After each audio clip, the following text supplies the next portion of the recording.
ನಮಸ್ಕಾರ. ಇದು ಜಾಣ ಸುದ್ದಿ, ವಿಜ್ಞಾನ, ವಿಚಾರ ಹಾಗೂ ವಿಸ್ಮಯಗಳ ಧ್ವನಿ ಪತ್ರಿಕೆ. ದಿನದಿನವೂ ವಿಜ್ಞಾನ.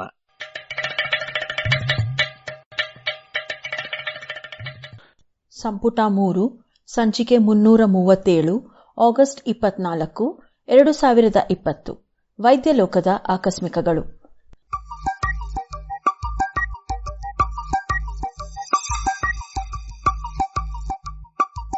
ಸಹಸ್ರಮಾನದ ರಾಸಾಯನಿಕ ಭಾಗ 2.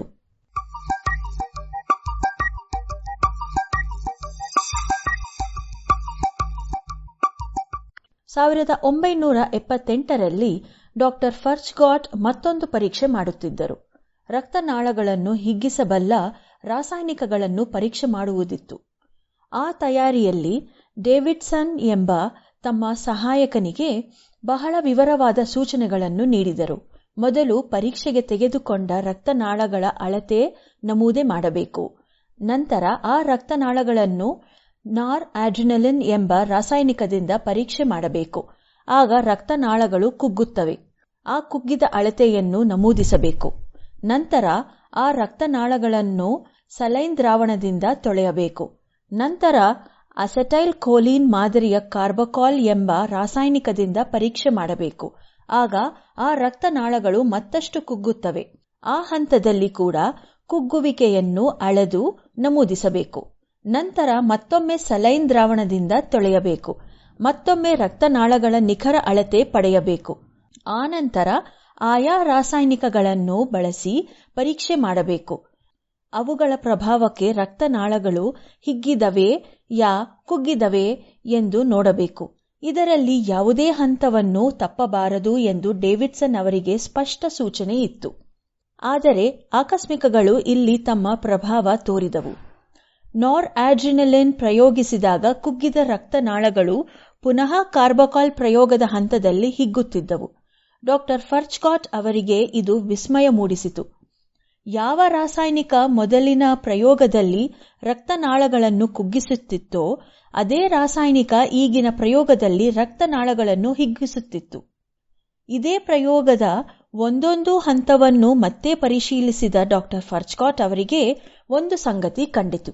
ನಾರ್ ಆಡ್ರಿನಲಿನ್ ಪ್ರಯೋಗಿಸಿದ ಮೇಲೆ ಆ ಪಟ್ಟಿಯನ್ನು ಸಲೈನ್ ದ್ರಾವಣದಿಂದ ತೊಳೆಯುವುದನ್ನು ಡೇವಿಡ್ಸನ್ ಮರೆತಿದ್ದರು.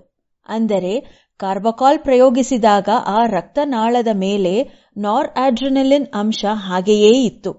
ಅಂದರೆ ನಾರ್ ಆಡ್ರಿನಲಿನ್ ಬಳಕೆಯಿಂದ ಕಾರ್ಬಕಾಲ್ ಪರಿಣಾಮ ಉಲ್ಟಾ ಆಗುತ್ತಿತ್ತು.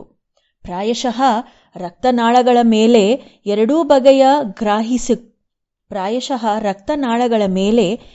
ಬಗೆಯ ಗ್ರಾಹಿಗಳು ಇರುವುದೆಂದು, ಅದರಲ್ಲಿ ಕುಗ್ಗಿಸುವ ಗ್ರಾಹಿಗಳನ್ನು ನಾರ್ ಆಡ್ರಿನಲಿನ್ ಬಳಕೆಯಿಂದ ಮುಚ್ಚಿ ಹಾಕಿದರೆ ಕಾರ್ಬಕಾಲ್ ಎರಡನೇ ಬಗೆಯ ಗ್ರಾಹಿಗಳನ್ನು ಬಳಸಿಕೊಂಡು ರಕ್ತನಾಳವನ್ನು ಹಿಗ್ಗಿಸುತ್ತದೆ ಎಂದು ಅಂದಾಜಿಸಿದರು. ಆದರೆ ಏನೇ ಆದರೂ ಈ ವಿಷಯವನ್ನು ಮತ್ತಷ್ಟು ಅಧ್ಯಯನ ಮಾಡಲೇಬೇಕೆಂದು ಡಾಕ್ಟರ್ ಫರ್ಚ್ಗಾಟ್ ನಿರ್ಧರಿಸಿದರು. ಹೀಗೆ ಆಕಸ್ಮಿಕವಾಗಿ ನಡೆದ ಒಂದು ತಪ್ಪಿನಿಂದ ಈ ಕ್ಷೇತ್ರಕ್ಕೆ ಅವರ ಮರು ಆಗಮನ ಆಗಿತ್ತು. ಮುಂದಿನ ಹಂತದ ಪರೀಕ್ಷೆಗಳಲ್ಲಿ ಯಾವುದೇ ಅಚಾತುರ್ಯಕ್ಕೂ ಡಾಕ್ಟರ್ ಫರ್ಚ್ಗಾಟ್ ಆಸ್ಪದ ಕೊಡಲಿಲ್ಲ. ಈ ಬಾರಿ ಅವರು ರಕ್ತನಾಳಗಳನ್ನು ಸೀಳದೆ ನಳಿಕೆಯ ರೂಪದಲ್ಲಿ ತುಂಡುಗಳಾಗಿ ಕತ್ತರಿಸಿದರು. ಈ ತುಂಡುಗಳ ವ್ಯಾಸವನ್ನು ನಿಖರವಾಗಿ ಅಳೆಯುವುದರಿಂದ ರಕ್ತನಾಳದ ಹಿಗ್ಗು ಕುಗ್ಗುಗಳನ್ನು ನಿರ್ಧರಿಸಬಹುದಿತ್ತು. ಈಗ ಮೊದಲಿಗೆ ನೇರವಾಗಿ ಅಸೆಟೈಲ್ ಕೋಲಿನ್ ಬಳಸಿ ಪರೀಕ್ಷೆ ಮಾಡಿದರು. ಅವರಿಗೆ ಗಾಬರಿ ಆಗುವಂತೆ ರಕ್ತನಾಳಗಳು ಹಿಗ್ಗಿದವು. ಕಾರ್ಬಕಾಲ್ ಬಳಸಿದಾಗಲೂ ಹಿಗ್ಗಿದವು. ಅವರಿಗೆ ಎಲ್ಲಾ ಅಯೋಮಯ ಆದಂತಿತ್ತು. ಒಂದೇ ಔಷಧಕ್ಕೆ ರಕ್ತನಾಳದ ಪಟ್ಟಿ ಕುಗ್ಗುತ್ತಿತ್ತು, ಆದರೆ ನಳಿಕೆಗಳು ಹಿಗ್ಗುತ್ತಿದ್ದವು. ಅದೇ ನಳಿಕೆಗಳನ್ನು ಮತ್ತೆ ಸಲೈನ್ ದ್ರಾವಣದಿಂದ ತೊಳೆದು ಮಧ್ಯದಲ್ಲಿ ಸೀಳಿ ಪುನಃ ಅಸೆಟೈಲ್ ಕೋಲಿನ್ ಪ್ರಯೋಗ ಮಾಡಿದರು. ಆಗ ಮೊದಲಿನಂತೆಯೇ ರಕ್ತನಾಳಗಳು ಕುಗ್ಗಿದವು.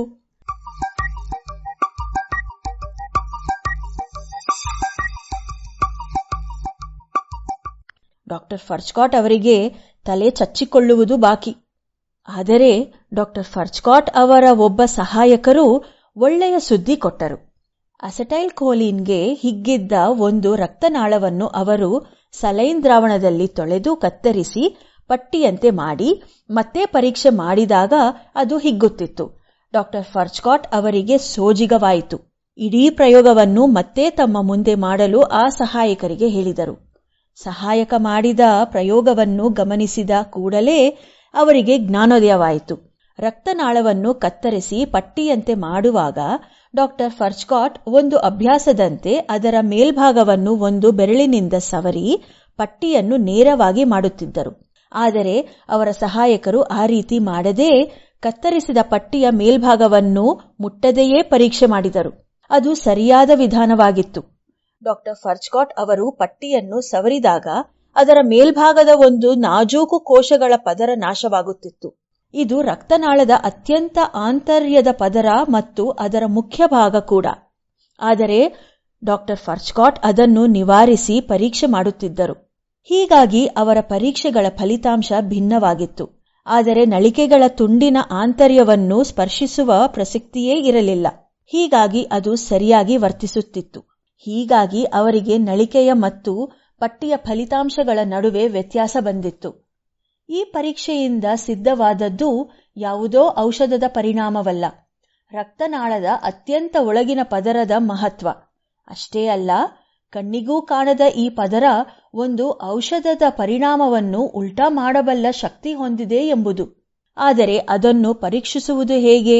ಈ ಬಾರಿ ಡಾಕ್ಟರ್ ಫರ್ಚ್ಕಾಟ್ ಒಂದು ವಿಶಿಷ್ಟ ಪ್ರಯೋಗವನ್ನು ವಿನ್ಯಾಸ ಮಾಡಿದರು. ಮೊದಲಿಗೆ ರಕ್ತನಾಳಗಳ ಒಂದೇ ಅಳತೆಯ 2 ಪಟ್ಟಿಗಳನ್ನು ತೆಗೆದುಕೊಂಡರು. ಅದರಲ್ಲಿ ಒಂದನ್ನು ಬೆರಳಿನಿಂದ ಸವರಿ ಮೇಲ್ಭಾಗದ ಪದರವನ್ನು ತೆಗೆದುಹಾಕಿದರು. ಈಗ 2 ಪಟ್ಟಿಗಳ ಮೇಲೆ ಅಸೆಟೈಲ್ ಕೋಲಿನ್ ಪ್ರಯೋಗಿಸಿ ನೋಡಿದರು. ಅವರ ಊಹೆಯಂತೆಯೇ ಮೇಲಿನ ಪದರ ಸವರಿದ್ದ ಪಟ್ಟಿ ಕುಗ್ಗಿತು, ಪದರವನ್ನು ಹಾಗೆಯೇ ಉಳಿಸಿದ್ದ ಪಟ್ಟಿ ಹಿಗ್ಗಿತು. ಈಗ 2 ಪಟ್ಟಿಗಳನ್ನು ಸಲೈನ್ ದ್ರಾವಣದಿಂದ ತೊಳೆದು ಒಂದರ ಒಳ ಮೇಲ್ಮೈ ಇನ್ನೊಂದರ ಮೇಲೆ ಸ್ಯಾಂಡ್ವಿಚ್ ಮಾದರಿಯಲ್ಲಿ ಇಟ್ಟರು. ಈ ಸ್ಯಾಂಡ್ವಿಚ್ ಪಟ್ಟಿಯ ಮೇಲೆ ಅಸೆಟೈಲ್ ಕೋಲಿನ್ ಪ್ರಯೋಗ ಮಾಡಿದಾಗ ಮೇಲಿನ ಪದರ ಸವರಿದ್ದ ಪಟ್ಟಿಯೂ ಹಿಗ್ಗಿತು. ಈ ನಾಜೂಕು ಪದರ ಯಾವುದೋ ಅಂಶವನ್ನು ತಯಾರಿಸಿ ಅದನ್ನು ಮತ್ತೊಂದು ಪಟ್ಟಿಗೂ ವರ್ಗಾಯಿಸುತ್ತಿದೆ ಎಂದಾಯಿತು. ಹಾಗಿದ್ದಲ್ಲಿ ಒಂದು ಪಟ್ಟಿಯಿಂದ ಮತ್ತೊಂದು ಪಟ್ಟಿಗೆ ವರ್ಗಾವಣೆ ಆಗಬಲ್ಲ ಈ ಅಂಶ ಯಾವುದು? ಅದರ ಹುಡುಕಾಟಕ್ಕೆ ಅನೇಕ ಪ್ರಯೋಗಾಲಯಗಳು ಸಿದ್ಧವಾದವು. 1981ರಲ್ಲಿ ಸ್ಟೀವನ್ ಟ್ಯಾನೆನ್ಬಾಮ್ ಅವರು ಶರೀರದ ಕ್ರಿಯೆಗಳಲ್ಲಿ ಏರುಪೇರಾದಾಗ, ಸೋಂಕುಗಳು ಕಾಡಿದಾಗ ಶರೀರದಲ್ಲಿ ನೈಟ್ರೇಟ್ ಅಂಶ ಹೆಚ್ಚಾಗುತ್ತದೆ ಎಂದು ತಿಳಿಸಿದ್ದರು. 1985ರಲ್ಲಿ ಮೈಕಲ್ ಮಾರ್ಲೆಟ್ಟಾ ಅವರು ಶರೀರದ ರಕ್ಷಕ ವ್ಯವಸ್ಥೆಯ ಮೇಲೆ ನೈಟ್ರಿಕ್ ಆಕ್ಸೈಡ್ನ ಪ್ರಭಾವವನ್ನು ವಿವರಿಸಿದ್ದರು.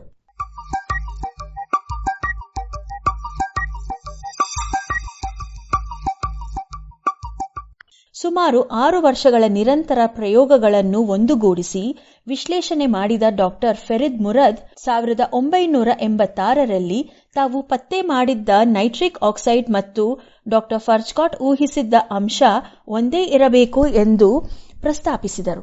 ಈ ವಿಷಯದಲ್ಲಿ ಕೆಲಸ ಮಾಡುತ್ತಿದ್ದ ಡಾಕ್ಟರ್ ಲೂಯಿಸ್ ಇಗ್ನರೋ ಮೊದಲ್ಗೊಂಡು ಎಲ್ಲಾ ಸಂಶೋಧಕರು ಈ ಪ್ರಸ್ತಾವನೆಯನ್ನು ಒಪ್ಪಿದರು. ಒಮ್ಮೆ ಈ ವಿಷಯ ಸ್ಪಷ್ಟವಾದ ಮೇಲೆ ಸಂಶೋಧನೆಗಳು ಮತ್ತಷ್ಟು ನಿಖರವಾಗಿ ರೂಪುಗೊಂಡವು. ರಕ್ತದ ಮೇಲೆ, ರಕ್ತನಾಳಗಳ ಮೇಲೆ, ಶರೀರದ ಒಟ್ಟಾರೆ ಕೆಲಸ ಕಾರ್ಯಗಳ ಮೇಲೆ ನೈಟ್ರಿಕ್ ಆಕ್ಸೈಡ್ನ ಪ್ರಭಾವವನ್ನು ತಿಳಿಯಬಲ್ಲ ಅಧ್ಯಯನಗಳು ಸಾಕಷ್ಟು ಮಾಹಿತಿ ಸಂಗ್ರಹಿಸಿದವು. ಇದರಿಂದ ನೈಟ್ರಿಕ್ ಆಕ್ಸೈಡ್ ಕೂಡ ಶರೀರದ ಕ್ರಿಯೆಗಳಲ್ಲಿ 2ನೆಯ ದೂತನ ಕಾರ್ಯ ನಿರ್ವಹಿಸುತ್ತದೆ ಎಂಬುದಕ್ಕೆ ಪುಷ್ಟಿ ಲಭಿಸಿತು. ಶರೀರದಲ್ಲಿ ನೈಟ್ರಿಕ್ ಆಕ್ಸೈಡ್ ಬಹಳ ಕಡಿಮೆ ಪ್ರಮಾಣದಲ್ಲಿ ಯಾವಾಗ ಬೇಕೋ ಆಗ ಮಾತ್ರ ರೀತಿಯಲ್ಲಿ ತಯಾರಾಗಿ ಬಹಳ ಬೇಗ ತನ್ನ ಪ್ರಭಾವವನ್ನು ಬೀರಿ ನಿಷ್ಕ್ರಿಯವಾಗುತ್ತದೆ ಎಂದು, ಹೀಗಾಗಿ ಮೂಲತಃ ನಿಸರ್ಗದಲ್ಲಿ ನೈಟ್ರಿಕ್ ಆಕ್ಸೈಡ್ ಎಷ್ಟೇ ವಿಷಕಾರಿ ವಸ್ತುವಾದರೂ ದೇಹದಲ್ಲಿ ಅದರ ವಿಷದ ಪ್ರಭಾವ ಆಗುವುದಿಲ್ಲ ಎಂದು ತಿಳಿಯಿತು. ನೈಟ್ರಿಕ್ ಆಕ್ಸೈಡ್ ತನ್ನ ಪ್ರಭಾವವನ್ನು ಬೆಳೆಸುತ್ತಲೇ ಹೋಯಿತು. ನೈಟ್ರೋಗ್ಲಿಸರಿನ್ ಮೊದಲುಗೊಂಡು ನೈಟ್ರೇಟ್ ಔಷಧಗಳು ನೈಟ್ರಿಕ್ ಆಕ್ಸೈಡ್ ಮೂಲಕವೇ ಪ್ರಭಾವ ಬೀರುತ್ತಿದ್ದವು. ನವಜಾತ ಶಿಶುಗಳಲ್ಲಿ ಶ್ವಾಸಕೋಶದ ರಕ್ತನಾಳಗಳು ಬಿಗುವಾಗಿದ್ದಾಗ ಅದನ್ನು ಸಡಿಲಿಸಿ ಒತ್ತಡವನ್ನು ಕಡಿಮೆ ಮಾಡುವ ಕಾರ್ಯಕ್ಕೆ ನೈಟ್ರಿಕ್ ಆಕ್ಸೈಡ್ ಪ್ರಯೋಜನಕ್ಕೆ ಬಂದಿತು. ವಯಾಗ್ರಾ ರೀತಿಯ ಔಷಧಗಳು ಕೆಲಸ ಮಾಡುವುದು ಕೂಡ ನೈಟ್ರಿಕ್ ಆಕ್ಸೈಡ್ ಮೂಲಕವೇ. ಉಸಿರಾಡುವ ಯಂತ್ರದಿಂದ ಹಾಯುವ ಗಾಳಿಯಲ್ಲಿ ಅಲ್ಪ ಪ್ರಮಾಣದ ನೈಟ್ರಿಕ್ ಆಕ್ಸೈಡ್ ಸೇರಿಸಿ ಶ್ವಾಸಕೋಶದ ರಕ್ತನಾಳಗಳ ಒತ್ತಡವನ್ನು ಕಡಿಮೆ ಮಾಡುವ ತಂತ್ರ ಶಸ್ತ್ರಚಿಕಿತ್ಸೆಯ ನಂತರದ ಕಾಲದಲ್ಲಿ ಅನೇಕ ರೋಗಿಗಳಿಗೆ ಬಹಳ ಫಲಕಾರಿ. ಅದರ ಜೊತೆಯಲ್ಲಿ ಶರೀರದ ಅನವಶ್ಯಕ ಕೋಶಗಳಲ್ಲಿ ನೈಟ್ರಿಕ್ ಆಕ್ಸೈಡ್ ತಯಾರಾಗುವುದನ್ನು ತಡೆಯುವ ಔಷಧಗಳೂ ಈಗ ಸಂಶೋಧನೆಯಲ್ಲಿದೆ. 1998ರಲ್ಲಿ ನೊಬೆಲ್ ಬಹುಮಾನ doctor Robert Furchgott, doctor Louis Ignarro ಮತ್ತು ಡಾಕ್ಟರ್ ಫೆರಿದ್ ಮುರದ್ ಅವರಿಗೆ ಲಭಿಸಿತು. ಈ ನಿಟ್ಟಿನಲ್ಲಿ ಆಕಸ್ಮಿಕಗಳ ಪಾತ್ರವನ್ನು, ಅದೃಷ್ಟದ ಆಟವನ್ನು ಸ್ಮರಿಸಿದ ಡಾಕ್ಟರ್ ಫರ್ಚ್ಕಾಟ್ ಇಡೀ ಪ್ರಕ್ರಿಯೆಯಲ್ಲಿ ಅಂದುಕೊಳ್ಳದೇ ಆದ ಬೆಳವಣಿಗೆಗಳಿಗೆ ಶ್ರೇಯ ನೀಡಿದರು. 100 ವರ್ಷಗಳಿಗೂ ಮಿಗಿಲಾದ ಪ್ರಶ್ನೆಗೆ ಉತ್ತರ ನೀಡಿದ ನೈಟ್ರಿಕ್ ಆಕ್ಸೈಡ್ ಅನ್ನು ಹಲವಾರು ಸಂಶೋಧಕರು ಈ ಸಹಸ್ರಮಾನದ ರಾಸಾಯನಿಕ ಎಂದೇ ಗುರುತಿಸುತ್ತಾರೆ. ಅತ್ಯಂತ ಸರಳ ರಚನೆಯ ನೈಟ್ರಿಕ್ ಆಕ್ಸೈಡ್ನಲ್ಲಿ ಇರುವುದು ಒಂದು ನೈಟ್ರೋಜನ್ ಪರಮಾಣು ಮತ್ತು ಒಂದು ಆಕ್ಸಿಜನ್ ಪರಮಾಣು. ಇಂತಹ ಸರಳಾತಿ ಸರಳ ಅಣು ಸಹಸ್ರಮಾನದ ರಾಸಾಯನಿಕ ಆಗಿದ್ದರಲ್ಲಿ ಆಕಸ್ಮಿಕಗಳ ಕೊಡುಗೆ ಅಪಾರ.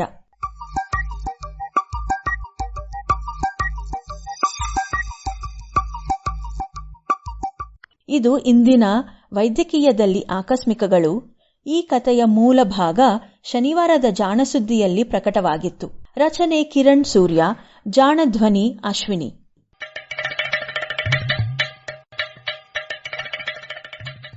ಜಾಣಸುದ್ದಿಯ ಬಗ್ಗೆ ಸಲಹೆ ಸಂದೇಹಗಳು ಇದ್ದಲ್ಲಿ ನೇರವಾಗಿ 9886640328 ಈ ನಂಬರಿಗೆ ವಾಟ್ಸಪ್ ಮಾಡಿ, ಇಲ್ಲವೇ ಕರೆ ಮಾಡಿ.